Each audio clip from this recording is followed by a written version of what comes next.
9వ వాక్యం. యెహోషువ గ్రంథం 14వ అధ్యాయం 8వ వాక్యం. నాతో కూడా బయలుదేరి వచ్చిన నా సహోదరులు జనుల హృదయమును కనుగచేయగా నేను నా దేవుడైన యెహోవాను నిండు మనస్సుతో అనుసరించి తిని. క్రీస్తునందు ప్రియమైనటువంటి దేవుని బిడ్డలారా, చదువుకున్నటువంటి లేఖనము మన పితరులలో ఒకడైనటువంటి కాలేబు గారు దైవ సన్నిధిలో పలికినటువంటి మాట. నేను నా దేవుడైన యెహోవాను నిండు మనస్సుతో అనుసరించి తిని.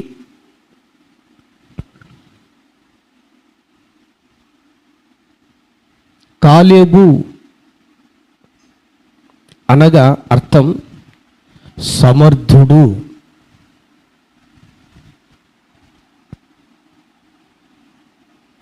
ఈ కాలేబు కెనెజీయుడగు యెఫున్నె కుమారుడు. కాలేబు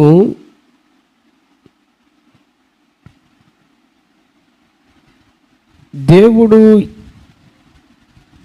ఐగుప్తు దేశములో నుండి తన ప్రజలైనటువంటి ఇశ్రాయేలులలో విడిపించిన వాడిలో ఒకడు.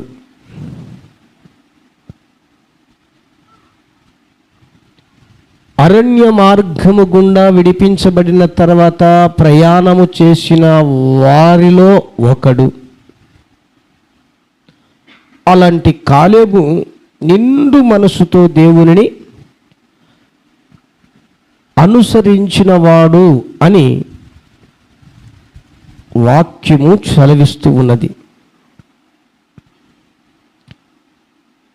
అందుకు కాలేబును నిండు మనసుతో మెండుగా దేవుడు దీవించాడు అన్నది కూడా చక్కగా వివరించబడుతూ ఉన్నది.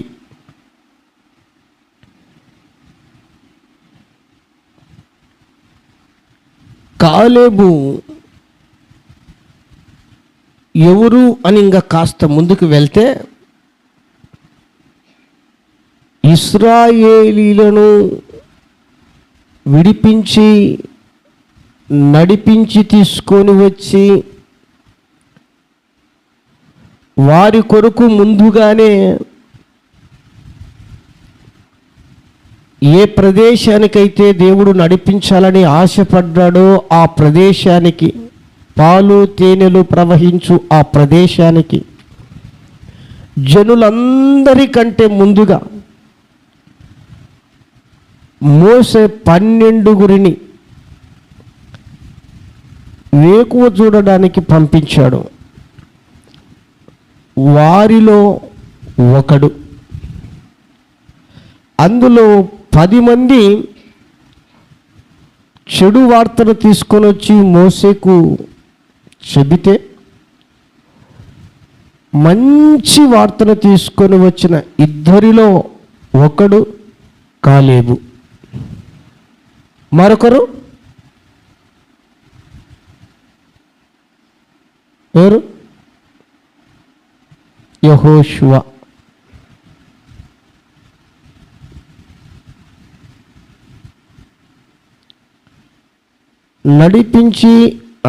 విడిపించి నడిపించి తీసుకొని వచ్చినటువంటి వారందరిలో, వారి తరములలో ఆ ప్రదేశానికి నడిపించబడిన వారు వీరిద్దరు మాత్రమే. మరి పోయిన మిగిలిన వారు ఎవరు అంటే సరికొత్త తరం. వీరి తరములో వీరిద్దరు మాత్రమే. అందులో కాలేబు ఒకడు. అప్పుడు ఆయన వయసు 40 సంవత్సరాలు, మంచి యవ్వన ప్రాయం.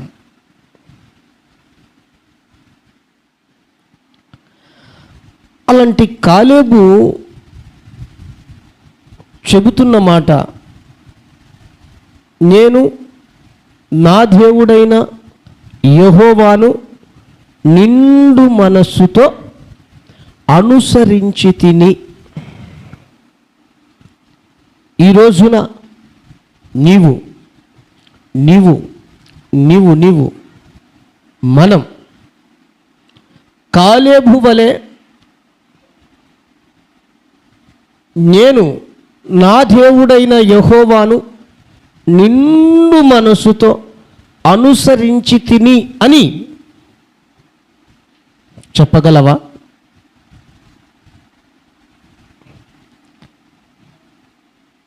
నీవు వ్యక్తిగతంగా నా దేవుడైన యెహోవాను నిండు మనసుతో నేను అనుసరించి తిని అని చెప్పగలవా? ఎంతమంది చెప్పగలరు?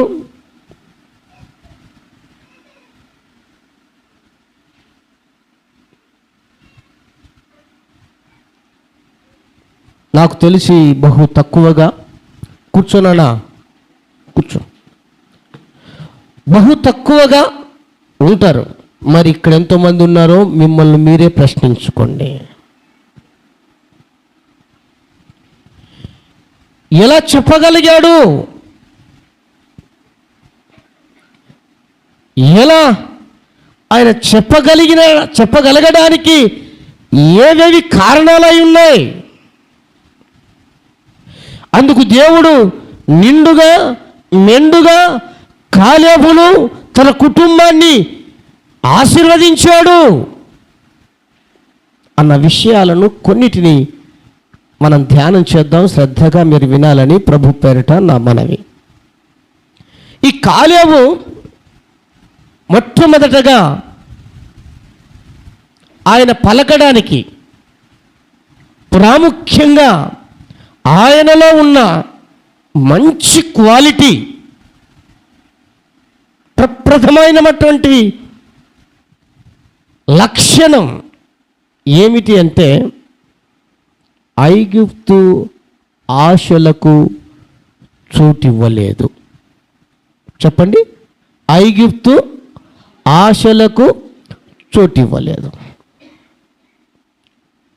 విడిపించి నడిపించుకుంటూ తీసుకొని వస్తున్నటువంటి ఆ సందర్భంలో అరణ్యములో ఎన్ని సంవత్సరాలు పట్టింది ఇశ్రాయేలీయులను నడిపించడానికి? ఎన్ని? 40 సంవత్సరాలు.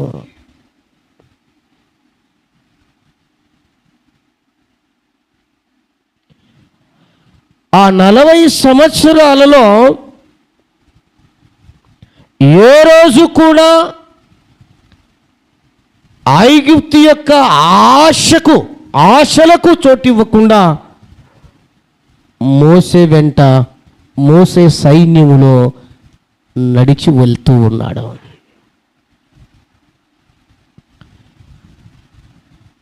మిగిలిన వారు కొందరు ఉన్నారు.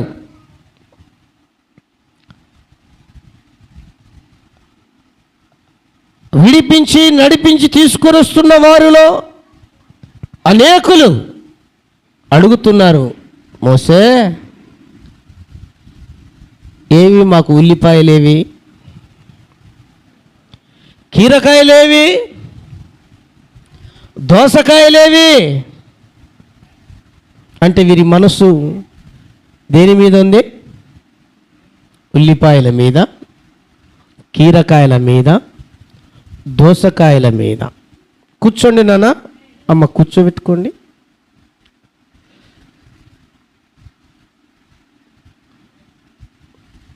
వీళ్ళ మనసంతా, నా ఉద్దేశం ఏంటంటే వాళ్ళు నడుస్తూ ఉంటే మన కళ్ళంతా వాళ్ళ మీద ఉంటాయి, అందుకు తప్ప వేరేదేం కాదు.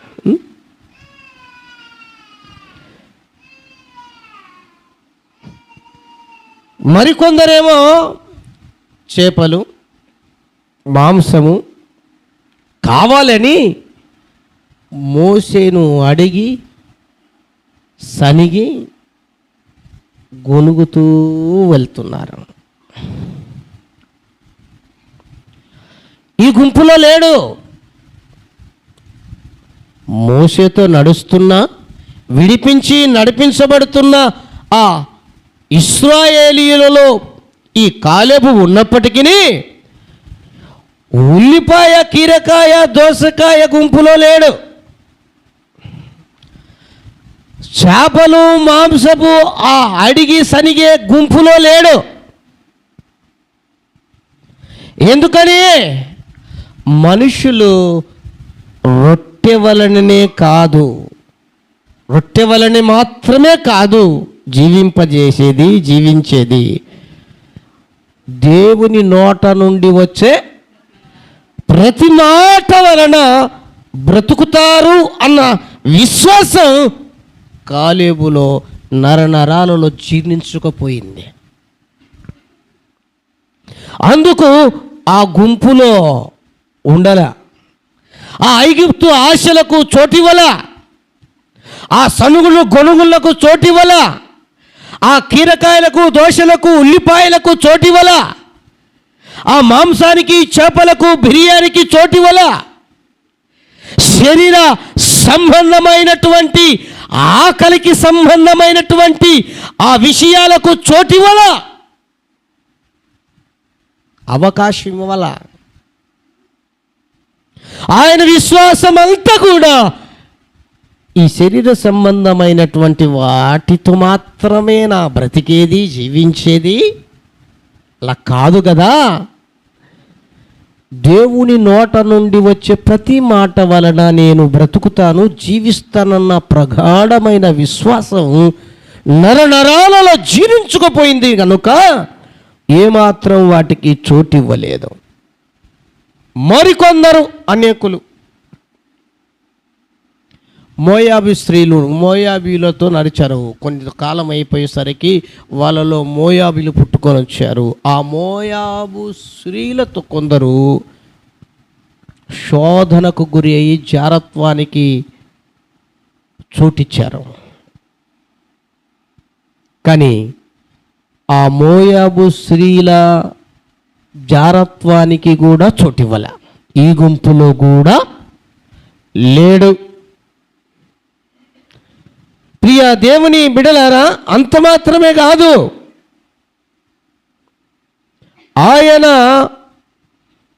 దేవునికి అర్హత కలిగినటువంటి పాత్రగా ఉండుటకే ఆశపడ్డాడు. కానీ ఈ లోకపరంగా ఆశపడక యవనేచ్ఛలకు ఏమాత్రం చోటు ఇవ్వక ఆయన ఇశ్రాయేలీయుల ప్రజలలో ఒకనిగా ముందుకు కొనసాగింపబడ్డాడు. హల్లెలూయా, హల్లెలూయా. ఈ రోజున ఒకవేళ ఐగుప్తు ధనమనే, ఐగుప్తు ఆశలనే, ఐగుప్తు అనే కోరికలు, ఐగుప్తు అనే జారత్వం, ఐగుప్తు అనే దేవునికి విరుద్ధమైన లేదా దేవునికి ఆయాసకరమైన, దేవునికి అయిష్టమైన ఏ క్రియలలోనూ ఉన్నావో లేవా వాటికి చోటిచ్చావో వాటిలో నుండి నువ్వు బయటికి రావాలి. దేవునికి స్తోత్రం, హల్లెలూయా. ఒకవేళ వాటికి చోటు ఇవ్వలేదా, దేవునికి స్తోత్రం, సంతోషం. ప్రభు నిండుగా నిన్ను దీవిస్తాడు. హల్లెలూయా. ఎందుకంటే ఆయన సన్నిధిలో దేవుడు చెబుతూ ఉన్నాడు. యెషయా గ్రంథం 40వ అధ్యాయం 30-31 వాక్యంలో ఉన్న మాట చదువుదా. యెషయా గ్రంథం 40వ అధ్యాయం 30-31 వాక్యం. చూడండి, అక్కడ రాయబడిన మాట దేవుని వాక్యంలో దేవుడే ముద్రించాడు. బాలురు సొమశీలుదురు, అలయుదురు, యవనస్తులు తప్పక తొట్టిల్లుతారంట. యెహోవా కొరకు ఎదురు చూచువారు నూతన బలము పొందుదురు. వారు పక్షిరాజు వలె రెక్కలు చాపి పైకెగుదురుదు, అలగయక పరిగెత్తుదురు, సొమ్మసిల్లక నడిచిపోవదు.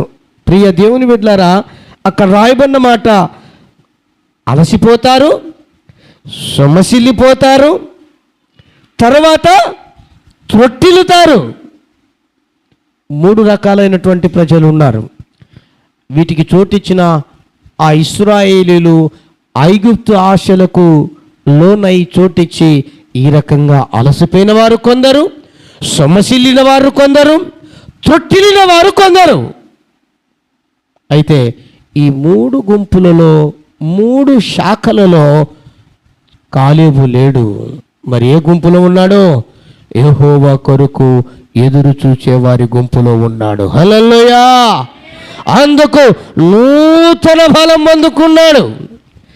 40 సంవత్సరాలు నడవడానికి శక్తి, 40 సంవత్సరాలు నడవడానికి బలం, 40 సంవత్సరాలు సమసిల్లక, అలసిపోక, త్రొట్టిల్లక, పడిపోక, ఐగుప్తు ఆశలకు చోటివ్వక అలా విశ్వాసముతో ముందుకు కొనసాగాడు. కారణం దేవుని సన్నిధిలో.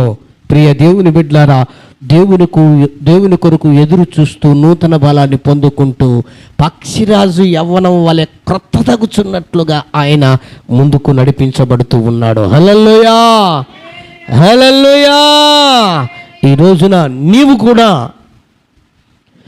నీ ఆత్మీయ జీవితంలో అలసిపోకుండా, సొమ్మసిల్లకుండా, ఐగుప్తు ఆశలకు చోటివ్వకుండా, జారత్వానికి చోటివ్వకుండా, ఈ లోక సంబంధమైనటువంటి శరీర కోరికలకు చోటివ్వకుండా, ఈ లోక సంబంధమైనటువంటి జీవన పోరాటములో చిక్కుకోకుండా నీవు ప్రయాణం చేయాలి సుఖవంతంగా, క్షేమంగా. అంటే నా ప్రియ దేవుని బిడ్డలారా, యెహోవానే చూస్తూ, యెహోవా కొరకు ఎదురు చూస్తూ ఆ బలాన్ని, ఆ శక్తిని పొందుకొని ప్రయాణం చేస్తూ ఉండాలి. హల్లెలూయా! నువ్వు, నేను, మనం ఆ రోజున ఇశ్రాయేలీయులు ఐగుప్తు నుండి విడిపించబడినట్లుగా మనము కూడా ఐగుప్తు అనేటువంటి ఈ లోక సంబంధమైనటువంటి ఆ పాప భూయిష్టమైనటువంటి వాటి అన్నిటిలో నుండి విడిపించబడి దేవుని కొరకు ప్రయాణం చేస్తున్నాం విశ్వాస యాత్రలో. ఈ ప్రయాణం చేస్తున్న ఈ ప్రయాణములో, ఈ విశ్వాస యాత్రలో అలసిపోకుండా, సొమ్మసిల్లకుండా, త్రొట్టిల్లకుండా ఉండాలి అంటే యేసు వైపే చూడాలి. హల్లెలూయా! ఆ రోజున యెహోవా వైపు చూస్తూ వారు నడిచారు. ఆ మోసే నడిపించిన నాయకత్వములో ఈ రోజున యేసు వైపు చూస్తూ నీ ఆత్మీయ జీవితాన్ని నడిపించటానికి ఏర్పాటు చేసుకున్న దైవదాసుని యొక్క నాయకత్వంలో ప్రయాణం చేస్తూ ముందుకు కొనసాగాలి. హల్లెలూయా! హల్లెలూయా! అప్పుడు నువ్వు అలసిపో. దేవునికి స్తోత్రం. హల్లెలూయా! ఇక సొమ్మసిల్లిపో, ఇక త్రొట్టిలో. ఎంత అలసట వచ్చినా, ఎంత సొమ్మసిల్లిపోయే ఆ పరిస్థితే వచ్చినా, ఎంత లోక సంబంధమైన ఆశలు నిన్ను ఎనిక్కి లాగుతూ ఉన్నా, వెనుదిరగక యేసయ్య వెంటనే నువ్వు నడుస్తావు. దేవునికి స్తోత్రం. హల్లెలూయా!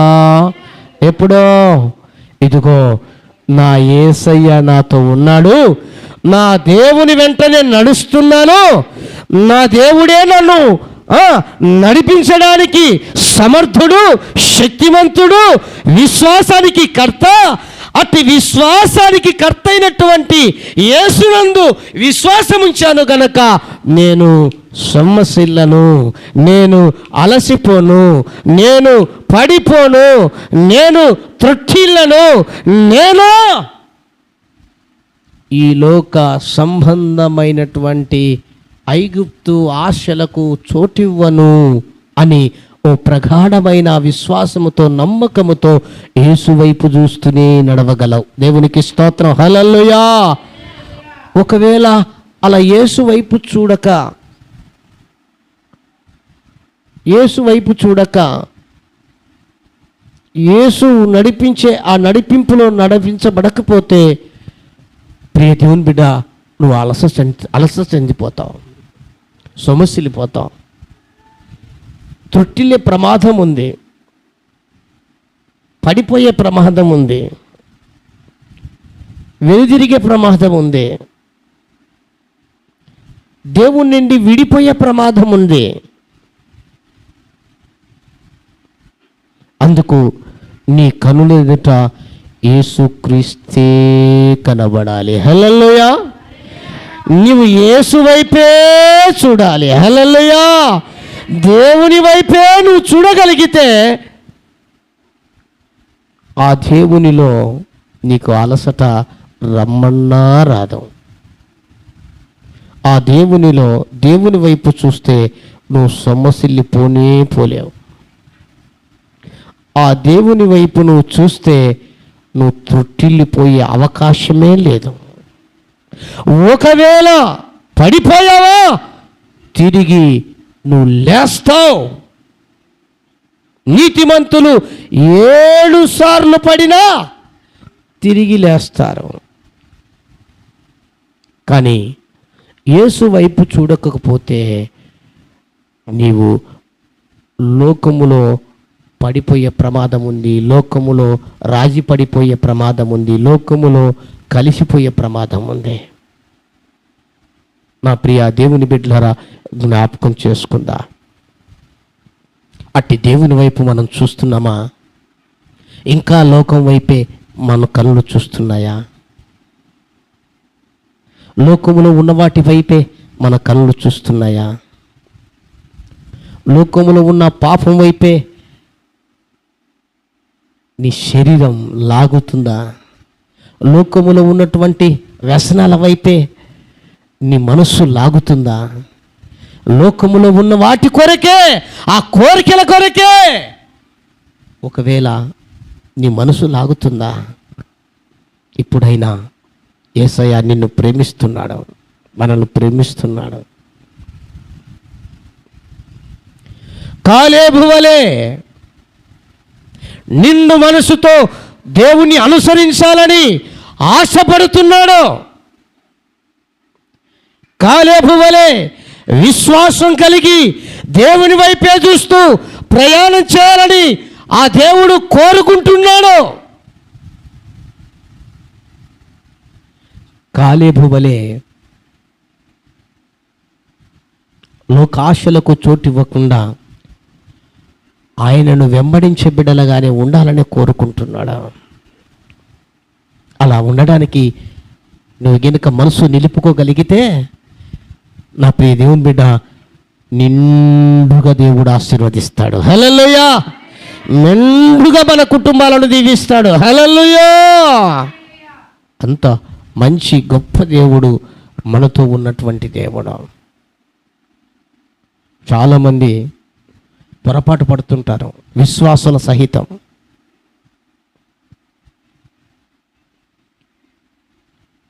కష్టాలు రాగానే, శ్రమలు రాగానే దేవుడు నన్ను విడిచిపెట్టేసాడేమో, దేవుడు నన్ను మర్చిపోయాడేమో,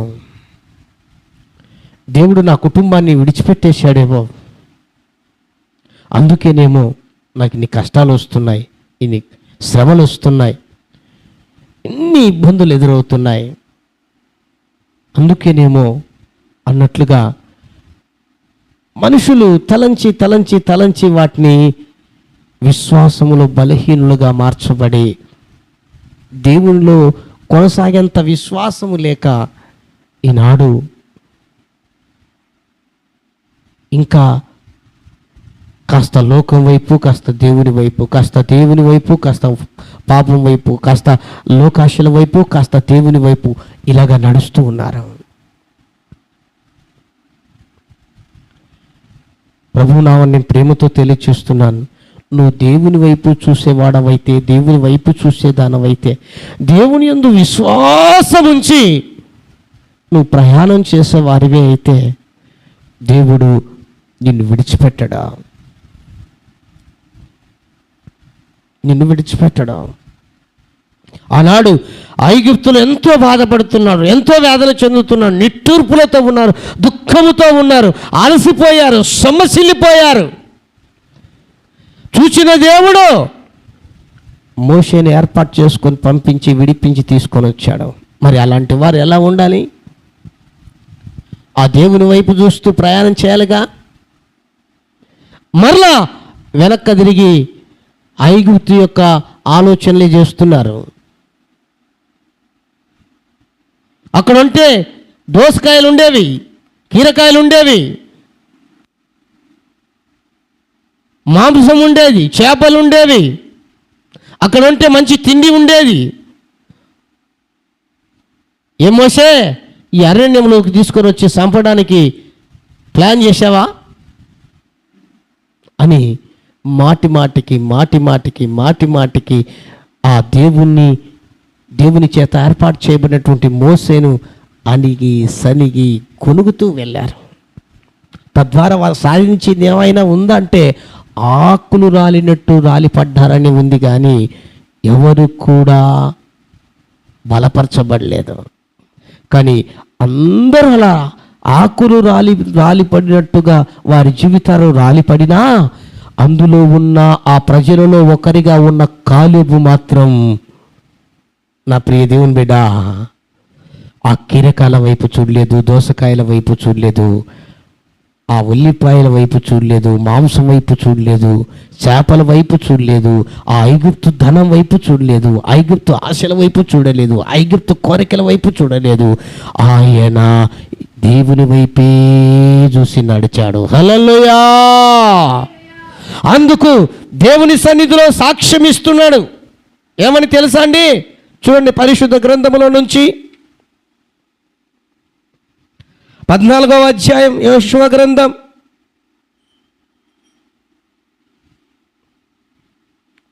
14వ అధ్యాయం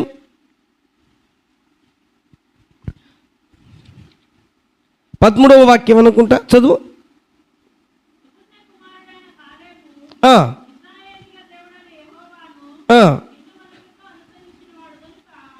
ఓకే, అది ఓకే. 11వ వచనం, మోషే నన్ను పంపిన నాడు నాకెంత బలమో నేటి వరకు నాకు అంత బలము ఉన్నది. యుద్ధము చేయుటకు కానీ వచ్చుచూ పోవుచూ నుండుటకు కానీ నాకెప్పటికెట్లు. దేవునికి స్తోత్రం. హల్లెలూయా! ఆయన చెప్తున్న మాట, ఆయన సాక్ష్యం ఇస్తున్నాడు. అందరూ కూడా బలహీనులైపోయారు, అలసిపోయారు, సొమ్మసిల్లిపోయారు, త్రొట్టిల్లిపోయారు. మిగిలిన వారు ఆకులు రాలినట్టు రాలిపడ్డారు. అందరూ కూడా ఒక్క మాటలో చెప్పాలంటే పాలు తేనెలు ప్రవహించు ఆ ప్రదేశములో ప్రవేశించిన వారు ఏ ఒక్కరు లేరు. ఆ రోజున విడిపించి నడిపించి తీసుకొని వచ్చిన వారిలో ఇద్దరు మాత్రమే. అందులో ఒకడు కాలేబు, మరొకరు యెహోషువ. మరి మిగిలిన వాళ్ళు ఏమయ్యారు? చచ్చిపోయారు. మరి అంతమంది ఎలాగొచ్చారు?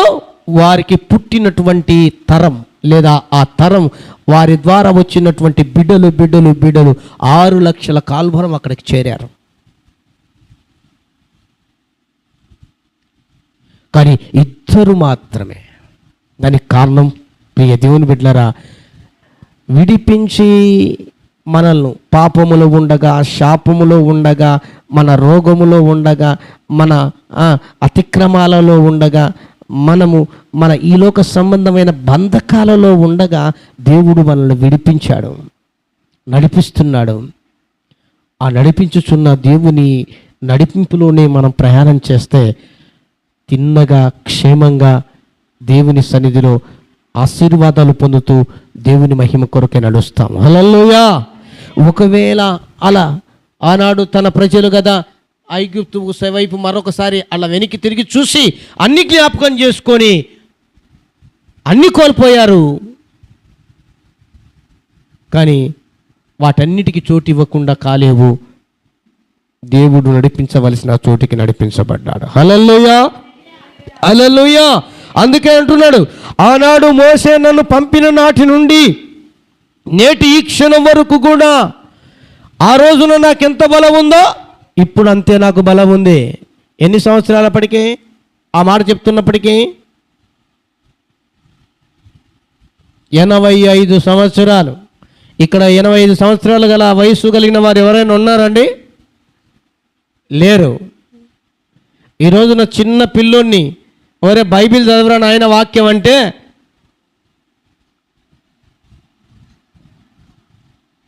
మరికొందరు అంటే పూర్తిగా కళ్ళకు దగ్గరన పెట్టుకోవాలి, పూర్తిగా దూరమన్న పెట్టుకోవాలి. ఎందుకు?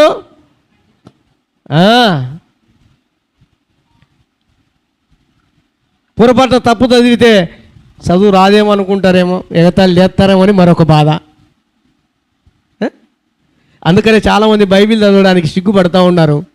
వస్తుంది చదువు ఏమండి, కానీ ఏం చేస్తున్నాడంట? 85 సంవత్సరాల్లో కూడా యుద్ధానికి పోతున్నాడంట, వస్తున్నాడంట. దేవునికి స్తోత్రం, హల్లెలూయా. 85 సంవత్సరాల్లో యుద్ధం చేసే వ్యక్తి.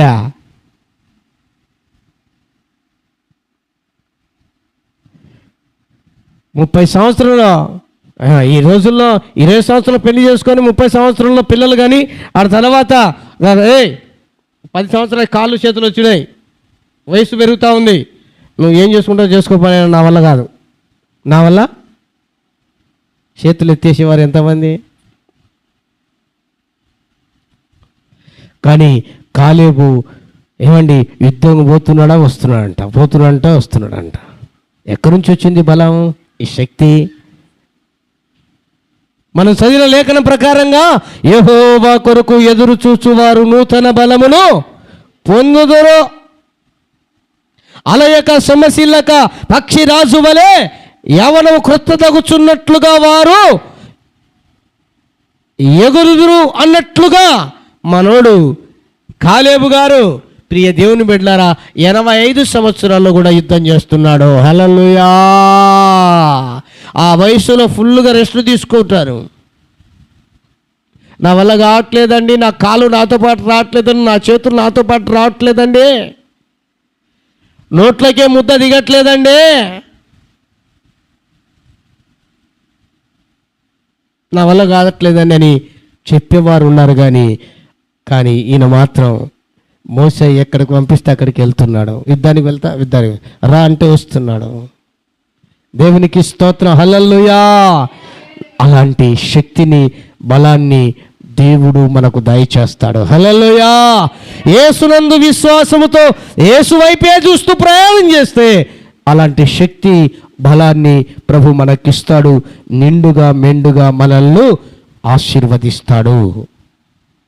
కాలేబులో ఉన్న మరొక అద్భుతమైనటువంటి విషయం ఏంటంటే కాలేబు దేవుని మాట వినుట యందు, దేవుణ్ణి అనుసరించుట యందు శ్రద్ధ కలిగినటువంటి వాడు. ఎంత శ్రద్ధ అంటే అంత శ్రద్ధ. 85 సంవత్సరంలోనే నేను ఒక మాట జ్ఞాపకం చేస్తున్నాను. ఇక మోసే కాలం ముగించబోతుంది. నాయకుడు కావాలి. నడిపించే నాయకుడు మోసే తర్వాత ఎవరిని ఏర్పాటు చేయాలి, ఎవరిని ఎన్నుకోవాలి? మోసతో చెప్పాడు దేవుడు, నీకు పరిచర్య చేసినటువంటి యెహోషువనే నీ తర్వాత నాయకుడు అన్నాడు. అదే విషయాన్ని మోసే జనులు ఎందరి ఎదుట చెప్పాడు. నా తర్వాత మోసే తర్వాత నా తర్వాత ఇదిగో నా పరిచారకుడైన నా శిష్యుడైనటువంటి ఇదిగో ఈ యెహోషువ అన్నాడు. కాలే పక్కన ఉన్నాడు. అర్థం చేసుకోండి బాగా నేను చెప్పే మాట. కాలే పక్కన ఉన్నాడు. యెహోషువ కాలేబు ఇద్దరు సమకాలికులే. ఇద్దరు కూడా దేవునికి లోబడిన వారే. ఇద్దరు కూడా దేవుని మోసే నాయకుని మాట విన్నవారే.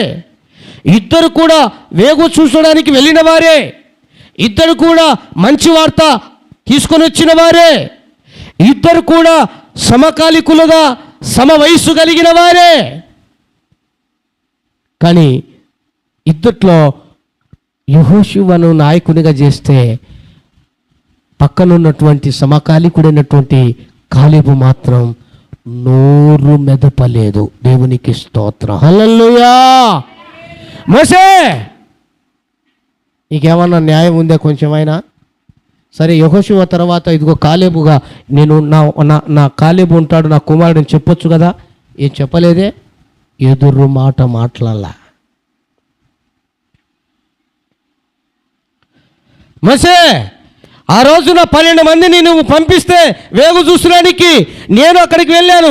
అందులో యెహోషువ నేను వెళ్తే మేమిద్దరమే వచ్చాం కదా, మిగిలిన 12 మంది కూడా నీకు చెడ్డవార్త తీసుకొని వచ్చారు కదా, మేమిద్దరమే కదా, వారిలో నేను కొన్ని ఉన్నాను కదా. ఆ యెహోషువతో పాటు నన్నెందుకు నాయకునిగా ఉంచలేకపోతున్నావు అని పల్లెంతు మాట సనుగుకోలేదు, కొనుక్కోలేదు.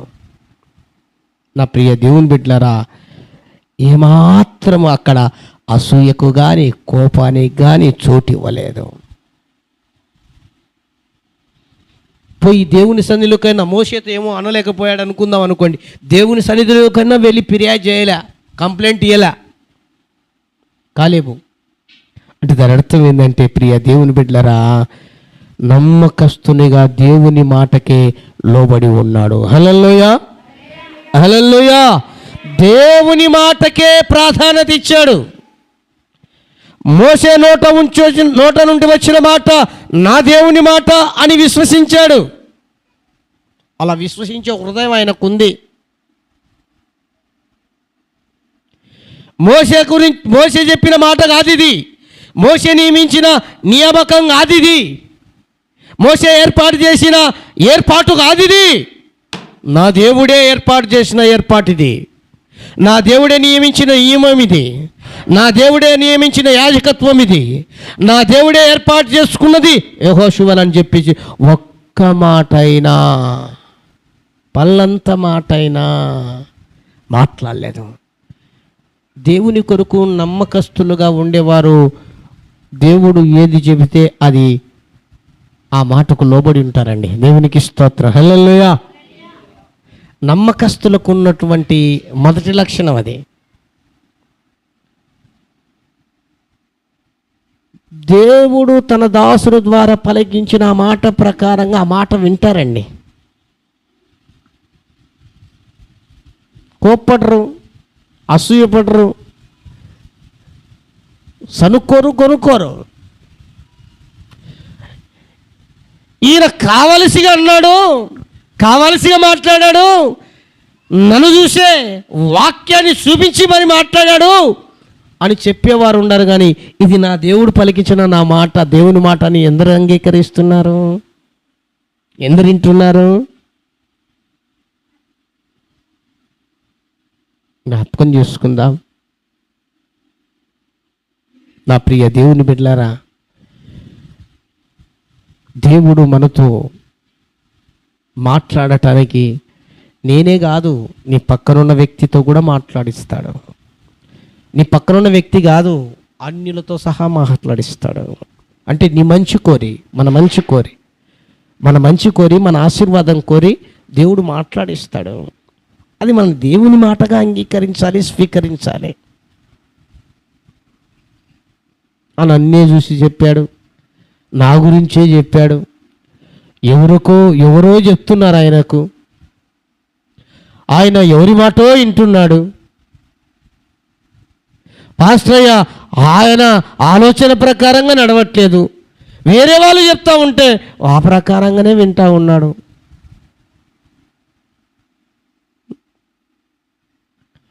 ఎంతమంది లేరండి ఈ రోజున? ఇక్కడున్నారు, వెలుపట ఉన్నారు చాలామంది విశ్వాసుల్లో.